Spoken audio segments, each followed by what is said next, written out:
朋友你好，欢迎收看《我是大观园》，我是雪莉。在中国古代，沉鱼落雁、闭月羞花的四大美女当中，西施独占鳌头。然而在春秋四大美女的榜单中，西施只名列第4。那春秋时期第一的美女又是谁呢？人们常常用面若桃花来赞美女子的美丽，而这个形容的起源就是她，桃花夫人。她的美貌成为3个国家冲突的导火索，甚至导致了2个国家的瓦解。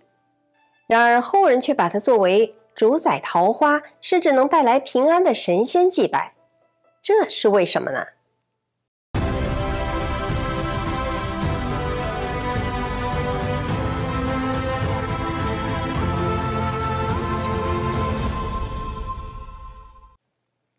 春秋早期，在陈国的首都宛丘，陈庄公的小公主出生了。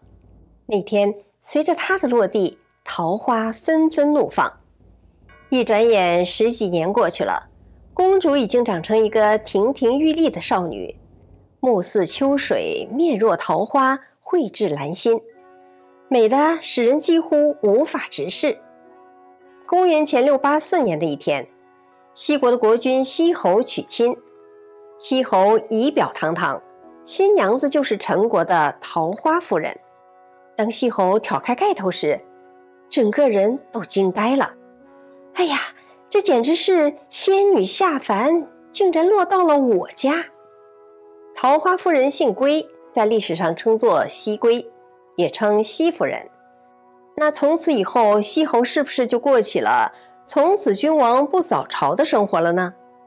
也许西侯很想这样，但是西夫人不想。在春秋早期那100多个国家里，西国是个小国。西侯呢，平时也疏于治理国家。西归嫁过来的时候，西国已经非常的衰弱了。面对西归这样的美人，西侯只有一个字：宠。他恨不得天天在西夫人身边歌舞升平，而西夫人却劝西侯勤于国政。这或许与西夫人的经历有关。西夫人虽然贵为公主，但她的父亲陈庄公只在位7年就去世了。要想在她的成长过程中，应该是体会过不少处于弱势地位的无奈吧。在一个漆黑的夜晚，西夫人手提一盏不同寻常的宫灯走进了房间。这盏灯虽未点燃，房间却瞬然被照亮了。西侯正在纳闷，西夫人却剪破了宫灯。接下来的场面十分的震撼，顿时千百只萤火虫飞出来，形成了一幅令人叹为观止的美景。然而随着萤火虫飞散开去，室内随即又暗了下来。在这意想不到的一幕之后，西夫人缓缓开口：君侯国人的力量如同这盏宫灯，萤火虫的聚散大相径庭。君侯应当聚合民力，共谋未来。西侯深受触动，开始努力治理国家。可是好景不长，不久西归回娘家陈国探亲，路过蔡国。陈国还有一位公主，就是西归的姐姐。她在同一年嫁到了西国的邻国蔡国，成为蔡侯的妻子，称蔡归。蔡侯听说西归到了蔡国，吩咐手下说：那是我小姨子，既然路过蔡国，咱们可得好好招待啦，就留下西归做客。而当西归出现在他的面前的时候，那美若天仙的容貌让蔡侯彻底不淡定了，简直眼珠子都快掉下来了。他忍不住跑到西归身边，动手动脚，这明显就是非礼了。西归气得直接甩袖子走人。西侯得知夫人被蔡侯调戏，火冒三丈，想要狠狠地教训他一下。可是西国国小兵弱，也不是蔡国的对手不过很快，西侯就有了一个大胆的计谋。他派人去楚国，给楚文王送了个消息：罚我5求救于蔡而伐之。意思就是你先假装要攻打我西国，我就假装向蔡国求救。蔡侯听到这个消息，一定会派兵来救，到时候大王您就能一举打败蔡侯，建功立业了。原来啊，西侯是要借刀杀人。那时候楚国国力日盛，楚文王正想着把手伸进中原。本来靠近楚国的陈国、蔡国、西国联姻，也是为了抱团取暖。这一下西侯脑袋一热，就把同盟国给卖了。楚文王觉得，这个计划挺诱人的，于是就付诸行动了。简而言之啊，蔡侯上当受骗，在亲自领兵南下救援西国的时候，惨被楚军俘虏。为了展示自己的仁义，虽然楚文王不久就放了蔡侯回国，但是蔡侯知道自己被西侯算计了，一心想要报复。后来蔡侯终于找到了机会，故意在楚文王面前极力夸赞西归的绝世容颜。西夫人的美貌真是天下无双啊！这一下子楚文王的好奇心就被勾了起来，很想看看西归到底是有多美。于是楚文王就以巡游为借口来到西国，西侯设宴款待，楚文王力邀西夫人出来为自己斟酒。西归出现，罗袖扮演，举止娴雅，楚文王一见之下惊为天人。那一晚，楚文王在床上辗转难眠，心里只有一个念头，非要得到西归不可。第二天，楚文王设宴答谢西侯，同时暗地里安排了一群人在宴席上突然动手，一下子就控制住了西侯。西归在宫中惊闻变故，悲叹道：“引虎入室，吾自取也。”他冲向后花园，想要投井殉国，却被人拽住了衣服，劝说：“夫人难道不为西侯着想吗？如果夫人走了，西侯还能活下去吗？”于是为了保全西侯的性命，也为了避免西国百姓生灵涂炭，西夫人妥协了。楚文王如愿以偿地得到了西归，西夫人又成为文夫人，而西国从此成为楚国的一个小县。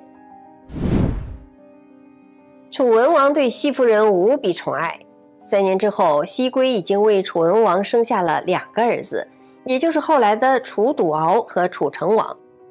但是西夫人却没有主动跟楚文王说过一句话。一天，楚文王再也按捺不住了，问夫人原因。西夫人总算回答了他：一个妇人身世2夫，纵然不得一死，又有什么话好说的呢？楚王一想，这事儿还得怪蔡侯，要不是他的怂恿，我也不会把西国给灭了呀。不过这个逻辑啊，有点可笑，所以有人认为这还是西夫人为报亡国之恨从中起了作用。虽然其中的细节已经不可考，但实际情况就是楚文王本来已经把蔡侯放回了国，这一下为了取悦西夫人，又兴兵攻打蔡国，把他给抓了回来。蔡侯在楚国被关了9年之后去世了，史称蔡哀侯。西归忍辱负重，报仇成功，堪称女中豪杰，而他的儿子最终也继承了楚国的王权。这忍辱的回报似乎也足堪欣慰。根据《左传》的记载，公元前675年，楚文王在出征反国的途中病逝了。他和西归的2个儿子，先是长子楚笃敖即位，5年之后楚笃敖离世，楚成王即位。不过当时成王年幼，军国大权落入了楚文王的弟弟，也就是西夫人的小叔子子元手中。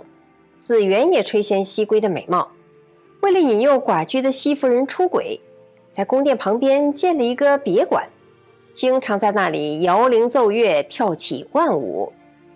万舞是古代军人跳的一种军舞，以威武雄壮的舞步展示力量。西归看到子元这一通操作，忍不住哭着说：文王要人跳万舞，是用作战争演练，现在不用这种方法来进攻仇敌，却在我这个寡妇旁边跳来跳去，这难道不是件奇怪的事情吗？”子元听了以后，脸上挂不住了，说：“一个妇道人家都知道要打击仇敌，我反倒忘记了。”为了挣回点面子，于是率军攻打郑国去了。子元攻打郑国，没捞到什么便宜，无功而返，却假装大胜而归的样子，大摇大摆地住进了王宫，企图进一步地接近西夫人。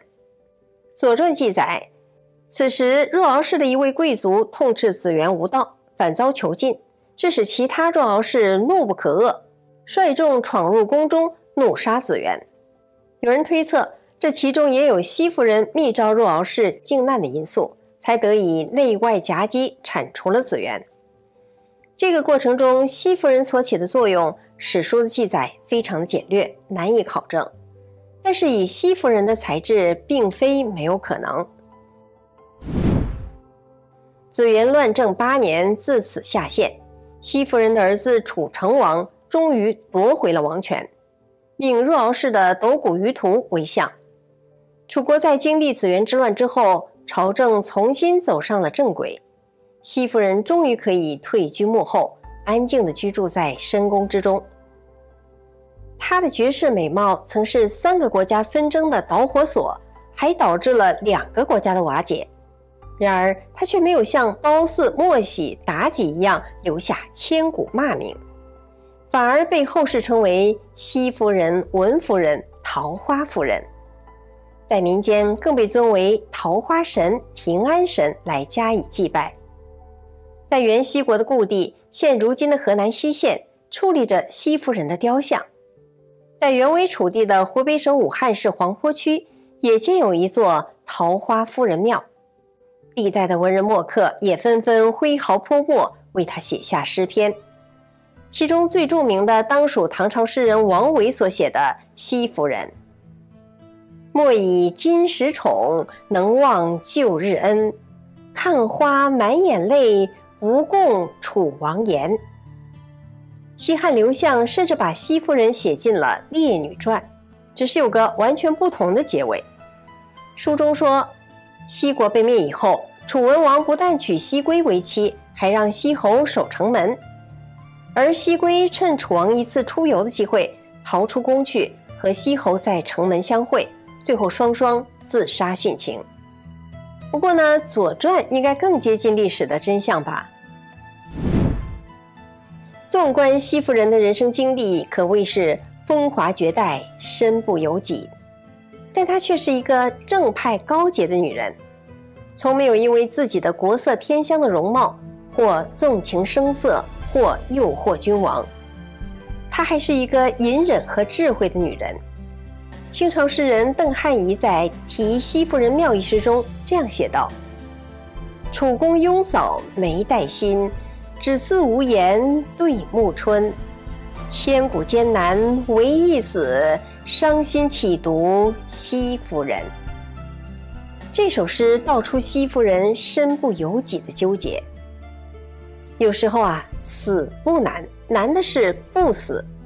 但西夫人沉默的反抗足以闪亮，而她的忍辱负重不仅是为救夫，也使西县百姓免遭涂炭，最后使儿子楚成王执掌王权，成为一代雄主，堪称传奇。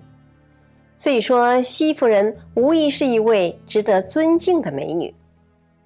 好，今天的故事就分享到这里了，感谢您收看《文史大观园》，我是雪莉，我们下次节目再见。